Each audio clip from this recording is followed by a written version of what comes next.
crazy result. You know, that was weird. I'm not unused to losing as a West Ham fan. I'm quite used to it. I'm used to it fairly regularly now, aren't we? There was something different about this one. I think maybe the fact that it was so predicted. I think maybe the fact that we all saw it coming. Hardly anyone before it was predicting a West Ham win. I was totally fed up. A few people said on the comments, actually, that I looked fed up on the review. I was fed up on the review. I finished it, and I said to Jill, I need to get out of this West Ham bubble, so to speak, and whatever, watch some Netflix, have a bite to eat, have a muck around with my pinball machine or whatever. I had to just do something completely different. Sunday, the same as well as today. I'm recording it the night before, as you probably guessed. Had a Remembrance Day parade to go on, and just anything other than West Ham, because nobody seems to have the answers at all. And a couple of times I did check in on the forum or social media or the comments. So many comments on the videos, on the review. It's tough. It really is. I mean, it's sucked the life out of us and sucked the life out of me. And with all these tough games coming up, no one seems to have the answer. No one. Well, everyone individually's got their own ideas, but I'd be lying if I said I saw any one thing, including what I'm thinking, and I think, yeah, that's the answer. I'm certain 100% that's the way forward for us. So, it's tough. It's tough anyway. But just on a few of the comments, I had a few people message and post things about the lunchtime video. A lot of you enjoying the lunchtime upload. So I guess some aren't. If you're not, press a button, it all goes away, doesn't it? But for those of you that have said some nice things, thank you very much. We'll continue to do them for as long as there's something to talk about. If I haven't got time to do it in my working day, then I will record them the night before, as I'm doing now. And that's it really. But thank you. Thanks for the feedback. That's really nice of you all. Tomorrow's video, the video I'm going to talk about today is a managerial replacements. And it's something... people are talking about it. So the question often goes, okay, so you want rid of Pellegrini. Who would you replace him with? Not me in particular. It's an argument that I see put out there whenever anybody says I want Pellegrini gone. There will always be somebody that comes back and says, okay, who would you replace him with? Which is fine, perfectly natural, a question to ask. And the answer comes back quite a lot. Eddie Howe. And I'll deal with a few managers here, but I just feel it's time for a bit of a reality check on everything in the scheme of managers. Now, I'm not pretending I have the answer. I'm not the guy with the encyclopedic knowledge of managers and coaches. I can't tell you who the up and coming guy in the Spanish league is or anything like that. That's not me. I'll let someone else do it. But what I do know are the people that I hear us becoming linked with. Now, Eddie Howe, you've got to remember, the thing about Eddie Howe is at Bournemouth, and Bournemouth is his local club, and Eddie Howe's from a place called Verwood, which I know Verwood very, very well. And he went to school in Verwood, and Verwood's about, 10 miles from Bournemouth, something like that. So Eddie Howe lives in an area where his family and his childhood friends all are. Now, he's moved out of Verwood. He lives very, very near to Sandbanks. So every morning, Eddie Howe, who's got a dog, I understand, walks his dog on the beach. Lovely. It's one of the most beautiful areas in the country. They what do they call it? I think they call it the English Riviera or something like that. It's got, they've given it a beautiful, beautiful part of the world. So just from a point of view of moving somewhere else, I'm not sure it would be entirely attractive for him. But you've got to remember Eddie Howe's worked somewhere else before. He's worked in Burnley and it didn't really work out for him there.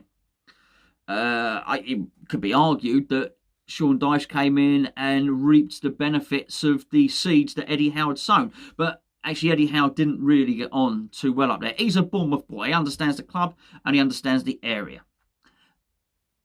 So with that in mind, I don't think he'd be looking to come to a club like West Ham. My understanding is that Tottenham have tapped him up as Pochettino's successor anyway. But even if that wasn't the case, he's happy where he is. But then what about money? Well, he's well remunerated, Eddie Howe. Does he get the mega bucks that Pellegrini is on? No, he doesn't. He doesn't get that sort of money. But he's rich enough. I mean, he's a millionaire. And he's got a very, very nice house, as I mentioned. He lives in one of the most sought-after areas to live in the country. He's got total job security. He's got the adulation of the fans. And a lot of other stuff going for him. And when you talk about being rich, not everyone is mega money motivated. There used to be a Formula One driver called Eddie Irvine who raced for Ferrari. And I think at the time Eddie Irvine was earning about $5 million a year, something like that. And there was a rumour that Williams or somebody else wanted Eddie Irvine. They might pay him £8 million a year. And a journalist asked Eddie Irvine, I said, would you be tempted to go and drive for Williams and leave Ferrari? They might be willing to pay you £8 million a year. And I'll never forget the interview because he was on a yacht at the time. And he turned around, and I love this interview, he turned around and he said, £8 million a year. He said, it's not. He said, I already earn, a comparable amount. He said, look, an additional £3 million a year is not going to change my lifestyle. I've already got a yacht. I've already got a Ferrari. I've already got a house in Monte Carlo. I've got a house in Ireland. I've got a house in England. He said, it's not really going to change my lifestyle at all. He said, if you offer me 10 billion quid, that's going to change my lifestyle. But actually, I'm already a millionaire. He'd been driving for Ferrari for whatever, 3, 4, 5 years. He probably had 20, 30 million in the bank. An extra 10 million on top of the 10 million he was probably going to earn was not going to make a lot of difference for him. And I look at that, I look at Eddie Howe and I think, okay, yeah, I mean, I don't know how much he's earning, but that little bit extra, is it really worth the hassle for him? Is it worth him taking what is probably quite a poisonous job? I think he probably looks at us. If he does look at us at all, he might not even notice he's got quite a good record against us. He might not see us as a step up. And we might not be. His owner is minted and they support him. He gets support in every transfer window. As I say, he has adulation from the fans as well. He possibly would look at our situation and think, actually, I don't want any part of it. I don't want any part of the owners. I don't want any part of the fans. I don't want any part of the stadium. I don't want any part of that football club. And who could blame him? So I just think it's a non-starter when we look at him and think, oh, hold on a second, we could look at him and we could go and poach him from Bournemouth. I don't think we could. So I don't think, yes, our stadium's bigger, but I don't think we're a bigger club than Bournemouth, I'm sure of that. But I don't think we're more attractive to a potential manager. And we have to, we really have to take that into consideration when we look at who we could possibly attract. That doesn't mean we couldn't attract nobody. But the reason Eddie Howe is a good choice for us to talk about is, number one, he gets mentioned quite a lot because he's thought to be the outstanding young manager, if you like, a British-based manager. And British-based manager is key. Because earlier on I spoke about, I don't know who the up-and-coming manager is in Spain. I don't know who the best young tactical coaches in the Bundesliga, whatever the Bundesliga second division, it's probably not Bundesliga, is it? But you know what I'm saying. Whatever the German second division is, there's going to be someone in there who's smashing it. He's going to be doing all the tactics. I don't know who that guy is. I don't know it, but I'll tell you someone else who doesn't know it either. David Sullivan, David Gold don't know who it is either. And you've just got to look at their hiring record. I think Trevor Francis at Birmingham, Steve Bruce, Alex McLeish. I mean, these are steadfast British. There's nothing. You haven't got to do any scouting to find out who they are. They're very, very obvious signings, and it's a mould and a theme that, by and large, they've followed. Sam Allardyce was absolutely a Golden Sullivan appointment. You know, you might say Avram Grant. Avram Grant's of course a foreign manager, Israeli Avram Grant, but he'd done a lot of work in this country, an awful lot of work. And I think they'd looked at the fact that he'd done well in his caretaker role at Chelsea. I think they'd looked at him when I think he might have even taken Portsmouth to a cup final, or I can't quite remember, but he'd done all right. But he had a British pedigree, he'd done stuff in the English game. David Moyes, again, it doesn't require any ambition or any sort of foresight or insight, shall we say. You know, for David Moyes, read Sam Allardyce, read Steve Bruce, read Alex McLeish. It's exactly their type of manager. Of course, they go out and they break the bank for Pellegrini. Now, I remember at the time we were linked with a guy. I think his name might have been Fonseca. Was it Daniel Fonseca? Might have been Shakhtar's coach. I might have that all wrong. But he looked to be somebody that might be a left of field appointment, and for that very reason, I didn't ever think we would get him. Pellegrini, foreign manager, yes, but let's be honest, very, very well known. And they've looked at him and thought, Manchester City won the league there. He was known to them. And he was available because they could get him out of his contract, which was at China. It was easily done. So when we're looking at these things and when we're analysing everything, you've got to take into account it's going to be a known manager. It's going to be somebody like Eddie Howe, but not Eddie Howe. Mark was back. Go and look at Mark's video if you didn't see it yesterday. I thought he spoke really, really well and gave his opinions brilliantly. But he's been talking about Jose Mourinho for a little while as well. Whether you want Jose Mourinho, whether you don't want Jose Mourinho, and I don't think we're playing infinitely better football than Jose would play. A lot of people say we don't want Jose Mourinho because he plays a negative brand of football. Well, our football at the moment is pretty damn negative, that's for sure.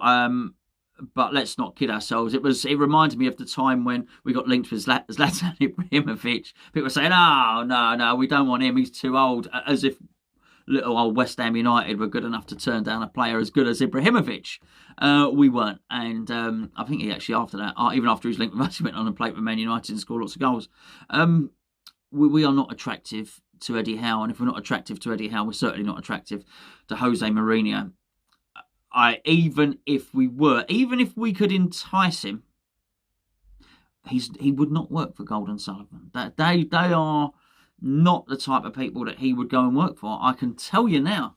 There's no way. There is no way. I'd love to be a fly on the wall in that interview.